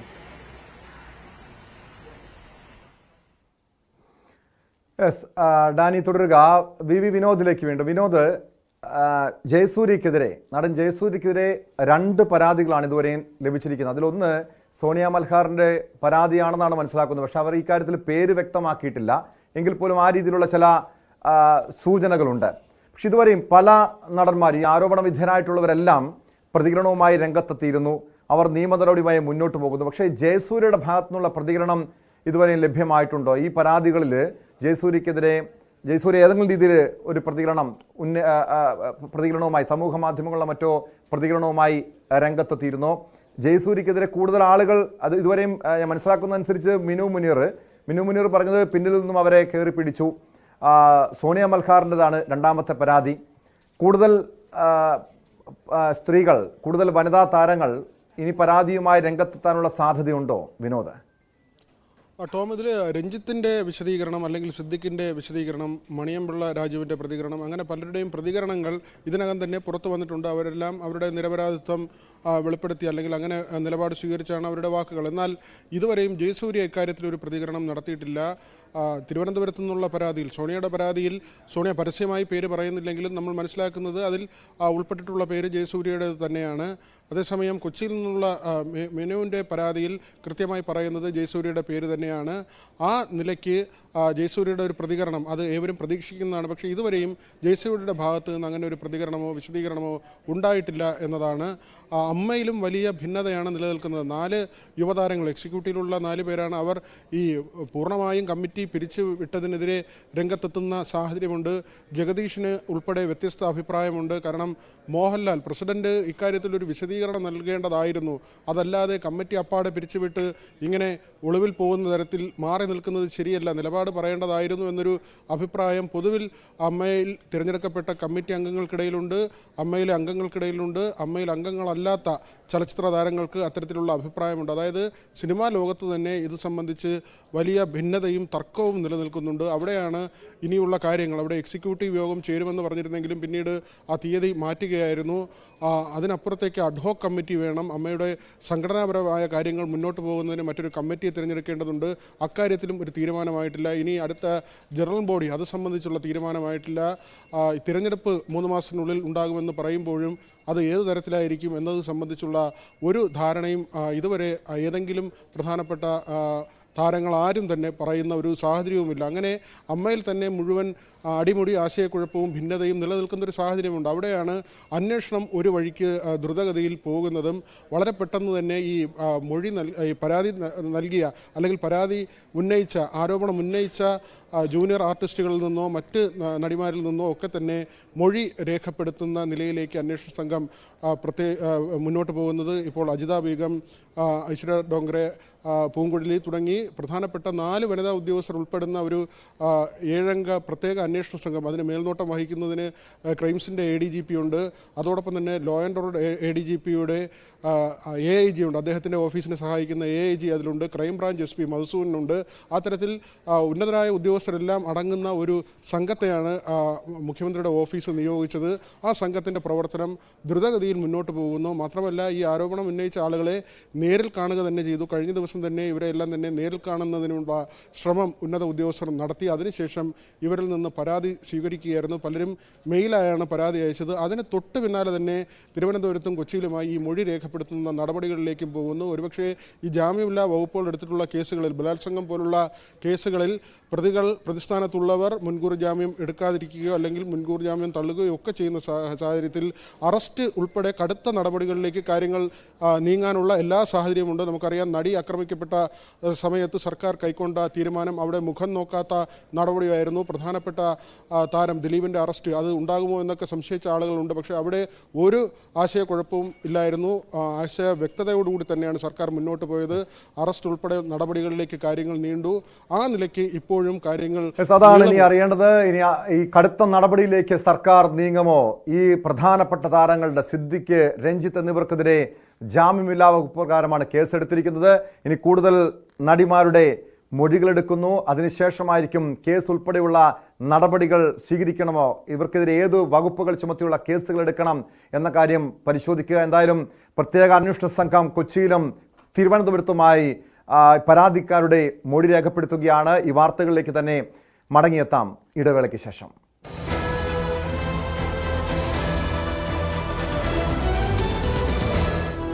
സ്പോട്ട് ലൈവിലേക്ക് വീണ്ടും. സിനിമാ മേഖലയിലെ ലൈംഗിക പീഡന പരാതികളിൽ പ്രത്യേക സംഘം അന്വേഷണം തുടങ്ങി. തിരുവനന്തപുരത്തും കൊച്ചിയിലുമായി പരാതിക്കാരുടെ മൊഴിയെടുക്കുകയാണ്. അതിനിടെ ബലാത്സംഗത്തിനും ഭീഷണിപ്പെടുത്തിയതിനും കേസെടുത്തതിന് പിന്നാലെ നടൻ സിദ്ദിഖ് മുൻകൂർ ജാമ്യത്തിനുള്ള നീക്കം തുടങ്ങിയിട്ടുണ്ട്. ലൈംഗിക അതിക്രമങ്ങളിൽ ഇതുവരെയും 18 പരാതികളാണ് പ്രത്യേക അന്വേഷണ സംഘത്തിന് ലഭിച്ചിരിക്കുന്നത്. ആജ്ഞ രവീന്ദ്രനിലേക്ക്. ആജ്ഞ, നേരത്തെ സിദ്ദിഖ് പറഞ്ഞത് താൻ മുൻകൂർ ജാമ്യാപേക്ഷയുമായി കോടതിയെ സമീപിക്കില്ല എന്നാണ്. പക്ഷേ ജാമ്യവില വകുപ്പ് പ്രകാരം ബലാത്സംഗ കുറ്റത്തിനാണ് സിദ്ദിഖിനെതിരെ ഇപ്പോൾ പ്രത്യേക അന്വേഷണ സംഘം കേസെടുത്തിരിക്കുന്നത്. ഒരുപക്ഷെ അറസ്റ്റ് ഉൾപ്പെടെയുള്ള കടുത്ത നടപടികളിലേക്ക് നീങ്ങാനുള്ള സാധ്യതയുമുണ്ട്. രഞ്ജിത്തും ആ രീതിയിൽ നീക്കം ആരംഭിച്ചിരുന്നു. കോടതിയെ സമീപിക്കുന്നു, ഹൈക്കോടതിയെ സമീപിക്കുന്നു. ഇവരുടെ ഈ മുൻകൂർ ജാമ്യാപേക്ഷയുമായി ഹൈക്കോടതിയെ തന്നെ സമീപിക്കാനാണ് നീക്കമെന്നാണ് മനസ്സിലാക്കുന്നത്. കോടതി നാളെ ഈ കേസ് പരിഗണിക്കാനുള്ള സാധ്യതയുണ്ടോ ആജ്ഞ?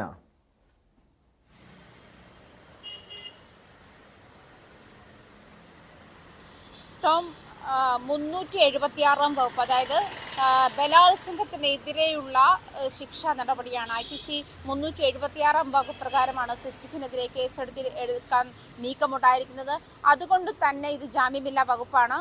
ഈ കാര്യവുമായി ബന്ധപ്പെട്ടാണ് സിദ്ദിഖ് പോലീസ് നിയമ വിദഗ്ധരുമായി കൂടിക്കാഴ്ച നടത്തിയിട്ടുള്ളത്, നിയമോപദേശം തേടിയിട്ടുള്ളത്. നടിയെ ആക്രമിച്ച കേസിൽ 8ാം പ്രതിയായ ദിലീപിന്റെ അഭിഭാഷകൻ കൂടിയായ അഡ്വക്കേറ്റ് ബി രാമൻപിള്ളയാണ് സിദ്ദിഖിന്റെ അഭിഭാഷകനായി വരാൻ തയ്യാറായത് എന്നാണ് മനസ്സിലാക്കുന്നത് കേട്ടോ.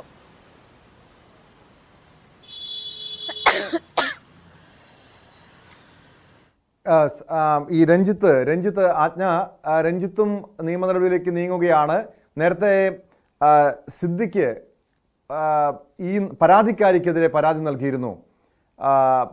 അതോടൊപ്പം മറ്റ് താരങ്ങളും, ഇടവേള ബാബു പരാതി നൽകിയിരിക്കുന്നു, അന്വേഷണ സംഘത്തിന് പരാതി നൽകിയിരിക്കുന്നു. അത്തരമൊരു നടപടികളും ഈ നടന്മാരുടെ ഭാഗത്തു നിന്നും ആരോപണ വിധേയരുടെ ഭാഗത്തു നിന്നും ഉണ്ടാകുന്നുണ്ടല്ലോ. ഈ സംഭവങ്ങളിലൊക്കെ പോലീസ്, ഈ ലോക്കൽ പോലീസാണോ, ഇവരുടെയൊക്കെ പരാതികൾ ലോക്കൽ പോലീസാണോ അന്വേഷിക്കുന്നത്, അതോ ഈ ആരോപണ വിധേയരുടെ പരാതിയും പ്രത്യേക അന്വേഷണ സംഘം പരിഗണിക്കുന്നുണ്ടോ?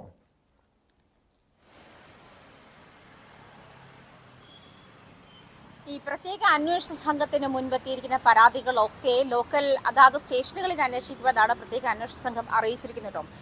മാത്രമല്ല ഇതുമായി ബന്ധപ്പെട്ട് ആരോപണ വിധേയരായിട്ടുള്ള നടന്മാരൊക്കെ നിയമോപദേശം തേടിയിട്ടുണ്ട് എന്നാണ് മനസ്സിലാക്കുന്നത്. നേരത്തെ സൂചിപ്പിച്ചതുപോലെ സിദ്ദിഖ് ഇതുമായി ബന്ധപ്പെട്ട് നിയമോപദേശം തേടിയിട്ടുണ്ട്. അഡ്വക്കേറ്റ് ബി രാമൻപിള്ളയുമാണ്, ഹൈക്കോടതിയിലെ മുതിർന്ന അഭിഭാഷകനാണ്. മറ്റൊരു മുതിർന്ന അഭിഭാഷകനായ അഡ്വക്കേറ്റ് എസ് രാജീവിനോടും മറ്റു ചില നടന്മാരിൽ ചിലർ സമീപിച്ചുവെന്നാണ് അറിയാൻ കഴിയുന്നത്. ബാബുരാജ് സിദ്ദിഖിനെതിരെ ബലാത്സംഗ കുറ്റം ചുമത്തിയതുപോലെ തന്നെ ബാബുരാജിനെതിരെയും അതേ കുറ്റം തന്നെയാണ് ചുമത്താനുള്ള സാധ്യതയെന്നാണ്. അതായത് ബലാത്സംഗം ആരോപണവും ഉന്നയിച്ചിട്ടാണ് നടി രംഗത്തെത്തിയിരിക്കുന്നത്. സിദ്ദിഖിനെതിരെ 376 വകുപ്പ് ചുമത്തുമ്പോൾ നേരത്തെ രഞ്ജിത്തിന്റെ കാര്യം ചോദിച്ചു. പക്ഷെ രഞ്ജിത്തിനുള്ള ഒരു ഇളവ് എന്ന് പറയുന്നത് രഞ്ജിത്തിന് എതിരെ എടുത്തിരിക്കുന്ന കേസ് ലൈംഗിക അതിക്രമത്തിനുള്ള ശ്രമമാണ്. അത് ജാമ്യമുള്ള വകുപ്പ് തന്നെയാണ് ചുമത്തിയിരിക്കുന്നതെന്നാണ് മനസ്സിലാക്കാൻ കഴിയുന്നത്. പക്ഷേ സിദ്ദിഖിന്റെ കാര്യം അങ്ങനെയല്ല. സിദ്ദിഖിന്റെ കാര്യം തീർത്തും ജാമ്യമില്ലാത്ത കേസ് തന്നെയാണ്. 376 വകുപ്പാണ്. 2009 മുതലുള്ള കാലഘട്ടത്തിൽ IPC തന്നെയാണ് ചുമത്തുന്നത്. അതുകൊണ്ട് തന്നെ ജാമ്യമില്ലാ വകുപ്പ് പ്രകാരമായിരിക്കും ഈ കേസ് മുന്നോട്ട് പോകുക. അതുകൊണ്ടാണ് സിദ്ദിഖിന് ഇതിൽ മുൻകൂർ ജാമ്യം തേടിയേ പറ്റുള്ളൂ. അതുപോലെ തന്നെ അതേ സമാനമായ സ്വഭാവമുള്ള കേസ് തന്നെയാണ് ബാബുരാജിനെതിരെയും വരുന്നത്. അലൻസിയർക്കെതിരെ, അതുപോലെ M മുകേഷ് തുടങ്ങിയ ആളുകളൊക്കെയും, ഇടവേള ബാബു തുടങ്ങിയ ആളുകളൊക്കെയും നിയമോപദേശം തേടിയിട്ടുണ്ട് വിഷയവുമായി ബന്ധപ്പെട്ട. അതേസമയം മൊഴി എവിടെയാണോ രേഖപ്പെടുത്തുന്നത് ആ ലോക്കൽ പോലീസുമായി ബന്ധപ്പെട്ടായിരിക്കും കേസ് മുന്നോട്ട് പോവുക. കേസ് എവിടെയാണോ രജിസ്റ്റർ ചെയ്യുന്നത് അല്ലെങ്കിൽ പരാതി എവിടെയാണോ നൽകുന്നത് അതുമായി ബന്ധപ്പെട്ടുള്ള ലോക്കൽ പോലീസുമായി ബന്ധപ്പെട്ടായിരിക്കും കേസ് മുന്നോട്ട് പോവുക എന്നാണ് അന്വേഷണ സംഘം അറിയിക്കുന്നത്. ഈ പ്രധാനപ്പെട്ട കാര്യമെന്ന് പറയുന്നത് ഇവരൊക്കെ, അതായത് ഈ നടന്മാരൊക്കെ, ആരോപണ വിധേയരായ നടന്മാരൊക്കെ നിയമോപദേശം തേടുന്നുണ്ട്. പ്രത്യേകിച്ചും സിദ്ദിഖിന്റെ കാര്യത്തിൽ നടിയെ ആക്രമിച്ച കേസിൽ 8ാം പ്രതിയാണ് ദിലീപ്. ദിലീപിന്റെ കേസ് ദിലീപിന്റെ അഭിഭാഷകനായിട്ടുള്ള അഡ്വക്കേറ്റ് ബി രാമൻപിള്ളയാണ്. അദ്ദേഹം ഹൈക്കോടതിയിലെ മുതിർന്ന അഭിഭാഷകൻ കൂടിയാണ്. അദ്ദേഹത്തിന്റെ നിയമോപദേശം തന്നെയാണ് സിദ്ദിഖ് കാര്യത്തിൽ എടുത്തിട്ടുള്ളതും. എന്തായാലും സിദ്ദിഖിനെതിരെ FIR ഇടുന്ന ഒരു പ്രൊസീജിയർ നിൽക്കുന്നുണ്ട് മ്യൂസിയം പോലീസ് സ്റ്റേഷനിൽ. അത് അന്വേഷണ സംഘത്തിന്റെ ചുമതലയിൽ പെടുന്നതാണ് എന്ന് മാത്രമാണ് പറഞ്ഞിട്ടുള്ളത്. FIRന്റെ വിശദാംശങ്ങൾ ഇതുവരെ ലഭ്യമാക്കിയിട്ടില്ല പോലീസ് സ്റ്റേഷനിൽ നിന്നും. പോലീസ് സ്റ്റേഷനുമായി നമ്മൾ കോൺടാക്ട് ചെയ്തപ്പോൾ ലഭിച്ച വിവരം ഇതാണ്. അതുകൊണ്ട് അതിനുശേഷമായിരിക്കും ഈ ആന്റിസിപ്പേറ്ററി ബെയിലുമായി ബന്ധപ്പെട്ടുള്ള നീക്കങ്ങൾ നടത്തുക എന്നാണ് മനസ്സിലാക്കാൻ കഴിയുന്നത്. യെസ്, വ്യക്തമാണ്. ആജ്ഞ രവീന്ദ്രനാണ് വിവരങ്ങൾ നൽകിയത്. നിയമ നടപടിയിലേക്ക് നീങ്ങുന്നവർ മുൻകൂർ ജാമ്യാപേക്ഷയുമായി ഹൈക്കോടതിയിലേക്ക് നീങ്ങുകയാണ്. സിദ്ദിഖും രഞ്ജിത്തും മറ്റ് താരങ്ങളുടെ ആരോപണ വിധേയരായിട്ടുള്ള മുകേഷ് ഉൾപ്പെടെയുള്ളവരുടെ തീരുമാനം എന്തായിരിക്കും? കാരണം ഒരുപക്ഷേ പോലീസ് കേസെടുത്ത ശേഷം മാത്രമായിരിക്കുമോ അവർ മുൻകൂർ ജാമ്യാപേക്ഷയുമായി മുന്നോട്ട് നീങ്ങുക എന്നതും അറിയേണ്ടതാണ്. എന്തായാലും വിഷയത്തിൽ ഇതുവരെയും പ്രതികരിച്ചിട്ടില്ല. പരാതികൾ ആരോപണ വിധേയർ ഒറ്റയ്ക്ക് നേരിടണമെന്നാണ് അമ്മയുടെ നിലപാടെന്നാണ് മനസ്സിലാക്കുന്നത്. അതിനിടെ ഭരണസമിതി ഒന്നടങ്കം ഒഴിയാനുള്ള തീരുമാനത്തിൽ അമ്മയിൽ ചില അതൃപ്തികൾ, ചില ഭിന്നത ഉണ്ടായിരുന്നു എന്ന രീതിയിലുള്ള വാർത്തകളും പുറത്തു വന്നിരുന്നു. ആ വാർത്ത പരിശോധിക്കാം, അതിലേക്കെത്താം ഇടവേള കഴിഞ്ഞ്. സ്പോട്ട് ലൈവ് തുടരുന്നു. ഭരണസമിതി ഒന്നടങ്കം ഒഴിയാനുള്ള തീരുമാനത്തിൽ അമ്മയിൽ കടുത്ത ഭിന്നത ഉടലെടുത്തിരുന്നു. രാജിവെക്കാനുള്ള തീരുമാനത്തിൽ വിനു മോഹൻ, അനന്യ, ടൊവിനോ, സരയു എന്നിവരാണ് എതിർപ്പറിയിച്ചത്. ഒടുവിൽ ഭൂരിപക്ഷ തീരുമാനത്തിന് 4 പേരും വഴങ്ങുകയായിരുന്നു.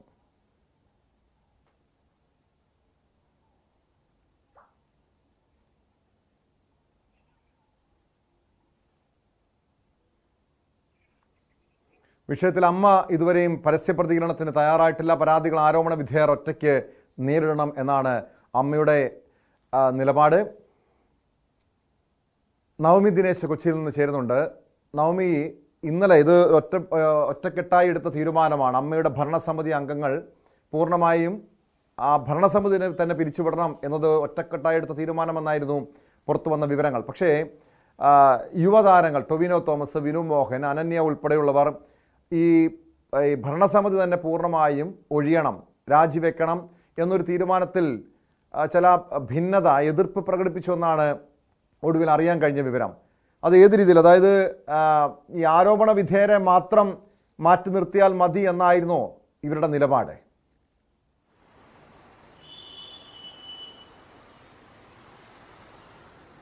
ധാർമ്മികതയുടെ പേരിൽ ഞങ്ങൾ കൂട്ടത്തോടെ രാജിവെക്കുന്നു എന്നൊരു പത്രക്കുറിപ്പാണ് അമ്മയിൽ നിന്നും ലഭിച്ചത്. പക്ഷേ അതിൽ തന്നെ ഒരുപാട് വാദപ്രതിവാദങ്ങൾ ഉയർന്നിരുന്നു. ഈ പത്രക്കുറിപ്പ്, അതായത് കൂട്ടരാജിക്ക് ശേഷം, അതായത് എക്സിക്യൂട്ടീവ് കമ്മിറ്റി അടക്കം പിരിച്ചുവിട്ടുകൊണ്ടുള്ള ഒരു നടപടി. അതിനുശേഷം നടന്മാരായ ബൈജു, അരൂപ് ചന്ദ്രൻ അടക്കം രംഗത്തെത്തി. ഇത് കൂട്ടപ്പിരിച്ചുവിടൽ അത് ആവശ്യമായിരുന്നോ, കൂട്ടരാജി ആവശ്യമായിരുന്നോ? കാരണം ഒരാൾ ചെയ്ത തെറ്റല്ലേ, അല്ലെങ്കിൽ 1-2 പേർക്ക് മാത്രം എതിരെയുള്ള ആരോപണത്തിൽ സംഘടനയെ മുഴുവൻ മുൾമുനയിൽ നിർത്തുന്ന ഇത്തരത്തിലൊരു രീതിയിലേക്ക് അത്ര ശരിയായില്ല എന്നുള്ളൊരു ആരോപണം മുതിർന്ന താരങ്ങൾ ഇന്നലെ തന്നെ മാധ്യമങ്ങൾക്ക് മുന്നിൽ വെളിപ്പെടുത്തിയിരുന്നു. അതിനുശേഷം ഇന്ന് രാവിലെയാണ് ഈ എക്സിക്യൂട്ടീവ് കമ്മിറ്റിയിലുള്ള യുവതാരങ്ങളായിട്ടുള്ള ടൊവിനോ തോമസ്, സരയു, അനന്യ, വിനു മോഹൻ, ഇവർ 4 പേരും ഈ പ്രസിഡന്റ് മോഹൻലാലിന്റെ ഈ തീരുമാനത്തെ ഒറ്റക്കെട്ടായി എതിർത്തു എന്ന വിവരം ലഭിക്കുന്നത്. ഇത് സരയു തന്നെ മാധ്യമങ്ങളോട് വെളിപ്പെടുത്തുകയായിരുന്നു. അതായത് ഇവർ പറയുന്നത്, ഈ ആരോപണ വിധേയർ, നമുക്കറിയാം, ആദ്യം ജനറൽ സെക്രട്ടറി ആയ സിദ്ദിഖിന്റെ മേൽ ആരോപണം ഉന്നയിക്കപ്പെടുന്നു. പിന്നീട് സിദ്ദിഖ് മാറി നിൽക്കുന്നു, ജനറൽ സെക്രട്ടറി സ്ഥാനത്ത് നിന്നും രാജിവെക്കുന്നു. പകരം താൽക്കാലിക ചുമതല നൽകുന്നത് ബാബുരാജിനാണ്. ബാബുരാജിന്റെ പേരും പിന്നാലെ ഇത്തരത്തിലൊരു ആരോപണം വരുന്നു. അങ്ങനെയാണെങ്കിൽ ബാബുരാജും സിദ്ദിഖും മാത്രമാണ് ഇപ്പോൾ ചുമതലയുള്ള 2 വ്യക്തികൾ. അവരെ മാത്രം മാറ്റി നിർത്തിക്കൊണ്ട് ജനറൽ സെക്രട്ടറി സ്ഥാനത്തേക്കും ജോയിന്റ് സെക്രട്ടറി സ്ഥാനത്തേക്കും ഒരാളുകളെ കൂടി, 2 പേരെയും കൂടി പകരം നിയമിച്ചാൽ പോരെ? അതിന് പകരം ഇത്ര മൊത്തത്തിൽ എല്ലാവരെയും ഈ കമ്മിറ്റി തന്നെ പിരിച്ചുവിട്ടുകൊണ്ട് പ്രസിഡന്റ് രാജിവെച്ചുകൊണ്ട് മാധ്യമങ്ങൾക്ക് മുന്നിൽ ഒരു കൃത്യമായിട്ടുള്ള നിലപാട് വ്യക്തമാക്കാതെയുള്ള ഒളിച്ചോട്ടമല്ലേ എന്നൊരു ചോദ്യം ഈ യുവതാരങ്ങൾ ഉന്നയിച്ചിരുന്നു. പിന്നീട് മുതിർന്ന താരങ്ങളടക്കം ഇവരെ അനുനയിപ്പിച്ചുകൊണ്ടാണ് ഇത്തരത്തിലൊരു രാജിയിലേക്ക് സന്നദ്ധത, അല്ലെങ്കിൽ രാജിവെക്കാമെന്നൊരു തീരുമാനത്തിൽ ഈ യുവതാരങ്ങളും ചേർന്നത്. അവരുടെ ഈ മുതിർന്ന താരങ്ങൾ അവരെ അത്രമാത്രം അവരിലേക്ക് സംസാരിച്ചത് കൊണ്ട് മാത്രമാണെന്ന് സരയുവും അനന്യയും വിനു മോഹനും ഒക്കെ പിന്നീട് വെളിപ്പെടുത്തുന്ന സാഹചര്യമുണ്ടായി. എന്തായാലും ഒരു കാര്യം ഉറപ്പാണ്, ഇത്തരത്തിലുള്ളൊരു കൂട്ടരാജിയിലേക്ക് അതിൽ കൃത്യമായിട്ടുള്ള ഒരു പ്ലാൻ, അല്ലെങ്കിൽ കൃത്യമായിട്ടുള്ള ഒരു പിന്നിൽ ഇതിനെന്തോ ഒരു കാര്യം മുൻകൂട്ടി അല്ലെങ്കിൽ ഇനി എന്തോ കാര്യമുള്ളത് കൊണ്ട് തന്നെയാണ് മോഹൻലാൽ അടക്കമുള്ളവർ ഇത്തരത്തിൽ കടുത്ത തീരുമാനത്തിലേക്ക് എത്തിയതെന്ന് ഉറപ്പായിട്ടുണ്ട്. അല്ല എന്നുണ്ടെങ്കിൽ യുവതാരങ്ങളുടെ ഈ ഒരു അഭിപ്രായം ഒരു വിധത്തിലെങ്കിലും പരിഗണിക്കേണ്ടതായിരുന്നു. അമ്മ സംഘടനയിലെ എക്സിക്യൂട്ടീവ് കമ്മിറ്റി, നമുക്കറിയാം 2 മാസം പോലും ആയിട്ടില്ല ഈ കമ്മിറ്റി രൂപീകരിച്ചിട്ട്, തിരഞ്ഞെടുപ്പിലൂടെ ഇവർ അധികാരത്തിലെത്തിയിട്ട്. അങ്ങനെയെങ്കിൽ ഇത്തരത്തിലുള്ള പെട്ടെന്നുള്ളൊരു കൂട്ടരാജി, അതും ചിലരുടെ അഭിപ്രായ വ്യത്യാസങ്ങൾ നിലനിൽക്കെ തന്നെ ഈ ഒരു കൂട്ടരാജി, അതിന് പിന്നിൽ മറ്റെന്തോ കാര്യമുണ്ടെന്നാണ് ചില താരങ്ങൾ വ്യക്തമാക്കുന്നത്. എന്തായാലും അത് നമുക്ക് വരും ദിവസങ്ങളിൽ അറിയാൻ സാധിക്കും. ഇത് തന്നെയാണോ ധാർമ്മികത എന്നൊരു ചോദ്യമാണ് ഇവിടെ പ്രധാനമായും ഉയരുന്നത്. അങ്ങനെ ധാർമ്മികതയാണ് ഇവർ ഉന്നയിക്കപ്പെടുന്നതെങ്കിൽ സ്ഥാനത്തിൽ നിന്നും ആരോപണ വിധേയരെ മാത്രം മാറ്റിയതിനു ശേഷം എന്താണ് ഇവർക്കെതിരെ എടുക്കുന്ന തീരുമാനം, അല്ലെങ്കിൽ ഇവരുടെ കാര്യത്തിൽ എന്ത് നിലപാടാണ് അമ്മ സ്വീകരിക്കുന്നത്, അത് മാധ്യമങ്ങൾക്ക് മുന്നിൽ പറയേണ്ടതായിരുന്നു മോഹൻലാൽ. പ്രസിഡന്റായ മോഹൻലാലിന്റെയും ഒപ്പം മറ്റ് കമ്മിറ്റി അംഗങ്ങളുടെയും ചുമതല എന്ന കാര്യം കൂടിയാണ് അമ്മയിലുള്ള മറ്റംഗങ്ങൾ വ്യക്തമാക്കുന്നത്. ടോം. പക്ഷേ നവമി, ഈ മമ്മൂട്ടിയോട് അടക്കം അഭിപ്രായം തേടിയ ശേഷമാണ് മോഹൻലാൽ രാജിവെച്ചതെന്നാണ് മനസ്സിലാക്കാൻ കഴിയുന്നത്. അതായത് ഒറ്റയ്ക്കെടുത്ത തീരുമാനമല്ല, മുതിർന്ന താരങ്ങളുടെ അടക്കം അഭിപ്രായം തേടി രാജിവെക്കുന്നതാണ് നല്ലത്. പ്രത്യേകിച്ചും ഇപ്പോഴത്തെ ഒരു സമാനതകളില്ലാത്ത പ്രതിസന്ധിയിലൂടെ അമ്മ കടന്നു പോകുമ്പോൾ അതിന് കൃത്യമായ മറുപടി നൽകാൻ അമ്മ നേതൃത്വത്തിന് കഴിയാത്ത ഒരു സാഹചര്യം കൂടിയുണ്ട്. അതുകൊണ്ടാണ് ഒരു രാജി എന്നാണ് മനസ്സിലാക്കുന്നത്. പക്ഷേ ഈ നിലവിൽ ഈ ഒരു വലിയ പ്രതിസന്ധിയിൽ നിൽക്കുമ്പോൾ അമ്മയുടെ പുതിയ ഭാരവാഹികൾ ആരാകണം എന്നൊരു ചോദ്യമൊക്കെ ഉയരുന്നുണ്ട്. 2 മാസമാണ് ഇതിനൊരു സമയപരിധിയുള്ള, അമ്മയുടെ ഭരണഘടന അനുസരിച്ച് 2 മാസത്തിനുള്ളിൽ പുതിയ ഭരണസമിതി വേണം, അതിന് തെരഞ്ഞെടുപ്പ് വേണം. അതിനു മുൻപ് ഒരു അഡ്ഹോക് കമ്മിറ്റിയാണല്ലോ ഇപ്പോൾ കാര്യങ്ങൾ തീരുമാനിക്കുന്നത്. ഈ അഡ്ഹോക് കമ്മിറ്റിയിൽ ആരൊക്കെയാണുള്ളത്? ഈ അമ്മയുടെ നിലവിലെ ഭാരവാഹികൾ തന്നെയാണോ അഡ്ഹോക് കമ്മിറ്റിയിലുള്ളത്? പുതിയതായി ആരെങ്കിലും ഇതിന്റെ ചുമതലയിൽ വന്നിട്ടുണ്ടോ നവമി?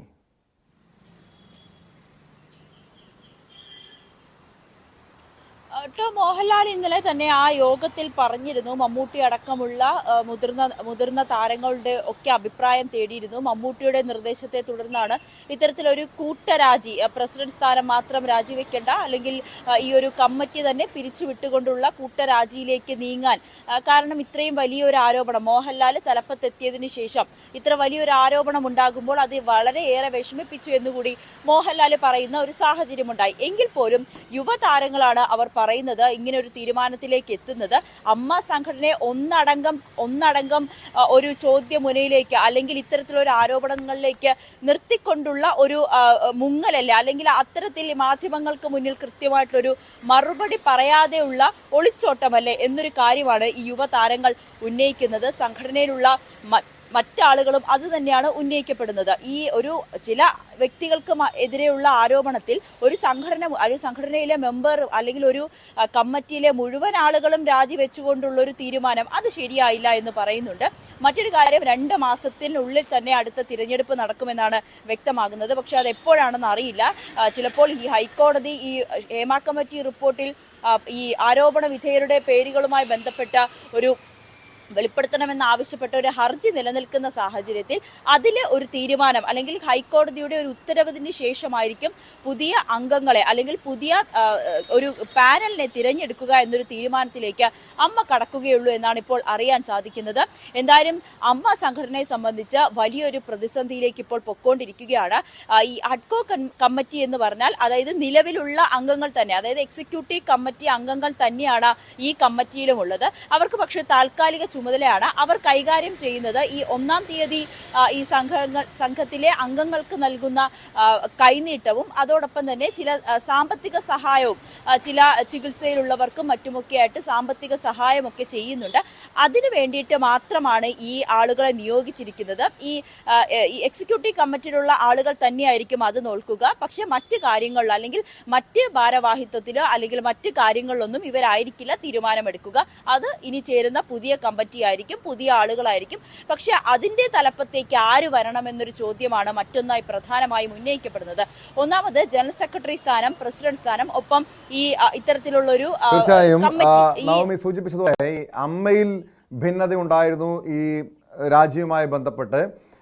ഫെഫ്കയിലും ഇതോടൊപ്പം ചില ഭിന്ന സ്വരങ്ങൾ ഉയരുന്നുണ്ട് എന്നാണ് മനസ്സിലാക്കാൻ കഴിയുന്നത്. ഹേമ കമ്മിറ്റി റിപ്പോർട്ട് വിശദമായി ചർച്ച ചെയ്യുമെന്നാണ് ഫെഫ്ക വ്യക്തമാക്കിയിരിക്കുന്നത്. മലയാള സിനിമയിൽ ഏറ്റവും പ്രധാനപ്പെട്ട മാർഗരേഖ ആണെന്നും റിപ്പോർട്ടിൽ ലൈംഗിക അതിക്രമം നടത്തിയതായി പരാമർശമുള്ള എല്ലാ പേരുകളും പുറത്തു വരണമെന്നുമാണ് ഫെഫ്കയുടെ നിലപാട്. സിനിമാ നയരൂപീകരണ സമിതിയിൽ നിന്ന് ഫെഫ്ക ജനറൽ സെക്രട്ടറി ബി ഉണ്ണികൃഷ്ണനെ ഒഴിവാക്കണമെന്നാവശ്യപ്പെട്ട് സംവിധായകൻ വിനയൻ മുഖ്യമന്ത്രിക്ക് കത്തും അയച്ചിട്ടുണ്ട്.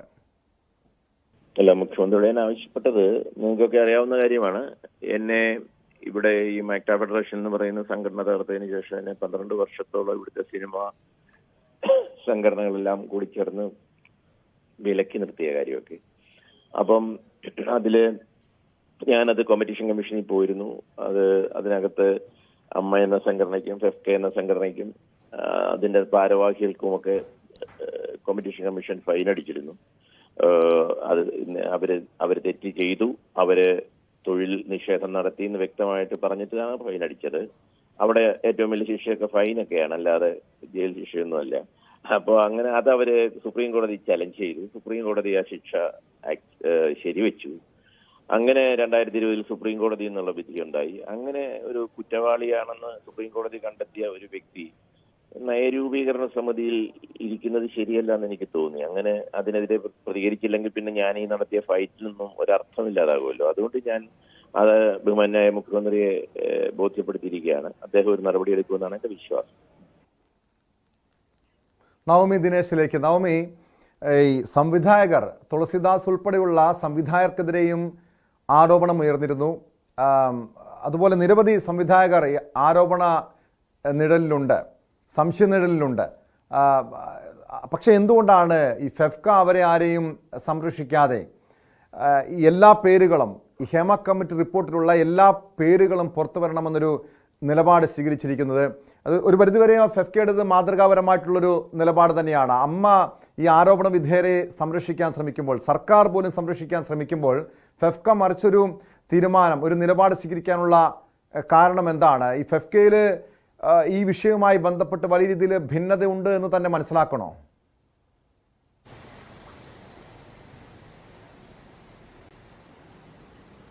ഇതിൽ പ്രധാനപ്പെട്ട കാര്യം, എപ്പോഴാണ് ഫെഫ്ക ഇത്തരത്തിലൊരു പത്രക്കുറിപ്പ് ഇറക്കിയതെന്നാണ് ഉള്ളത് ഏറ്റവും പ്രധാനപ്പെട്ട കാര്യമാണ്. ഈ ഹേമ കമ്മിറ്റി റിപ്പോർട്ട് വന്ന് 10 ദിവസത്തിന് ശേഷമാണ് ഫെഫ്ക ഇത്തരത്തിലൊരു റിപ്പോർട്ട് അല്ലെങ്കിൽ ഇത്തരത്തിലൊരു കുറിപ്പ് ഇറക്കിയത്. പക്ഷേ ബി ഉണ്ണികൃഷ്ണനെ അടക്കം നമ്മൾ നിരന്തരം ബന്ധപ്പെടുന്നുണ്ട്. ഇപ്പോഴും അദ്ദേഹം ഉൾപ്പെടെയുള്ളവർ മാധ്യമങ്ങൾക്ക് മുന്നിൽ വന്ന് ചോദ്യങ്ങൾക്ക് മറുപടി നൽകുവാനോ രഞ്ജിത്ത് അടക്കമുള്ളവർക്കെതിരെ എന്ത് നടപടി സ്വീകരിക്കുമെന്നതിൽ ഉത്തരം പറയാനോ തയ്യാറായിട്ടില്ല.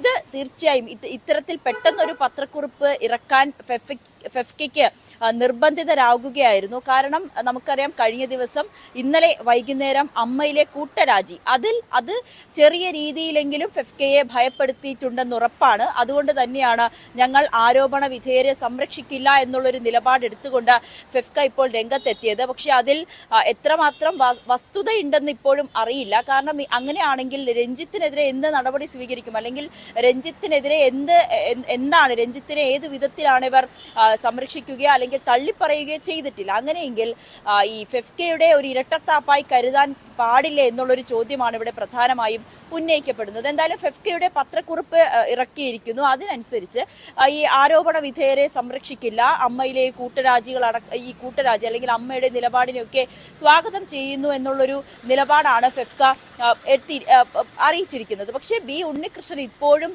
പ്രതികരിക്കാൻ തയ്യാറായിട്ടില്ല എന്നുള്ളതാണ് ഇവിടെ ഏറ്റവും പ്രധാനപ്പെട്ട കാര്യം. മറ്റൊന്ന്, ബി ഉണ്ണികൃഷ്ണനെതിരെ സംവിധായകൻ ആഷിഖ് കപൂറും ഒപ്പം സംവിധായകൻ വിനയനും രംഗത്തെത്തിയിട്ടുണ്ട്. വിനയൻ പറയുന്ന പ്രധാനപ്പെട്ട കാര്യം, നമുക്കറിയാം വിനയനെ ഒരു സിനിമയിൽ നിന്നും വിലക്കുന്ന ഒരു സാഹചര്യം ഉണ്ടായിരുന്നു. ആ വിലക്കുമായി ബന്ധപ്പെട്ട് പിന്നീട് വിനയൻ നിയമപരമായി തന്നെ മുന്നോട്ട് പോയി. അതിൽ കോമ്പറ്റീഷൻ കമ്മീഷൻ വിനയന് അനുകൂലമായി ഒരു ഉത്തരവ് പുറപ്പെടുവിക്കുകയും ഇത്തരത്തിൽ ഇങ്ങനെ ഒരു പരാതിയും അല്ലെങ്കിൽ സിനിമയിൽ വിനയനെ വിലക്കിയതിനെതിരെ വി ഉണ്ണികൃഷ്ണൻ, സിബി മലയിൽ അടക്കമുള്ളവർക്ക്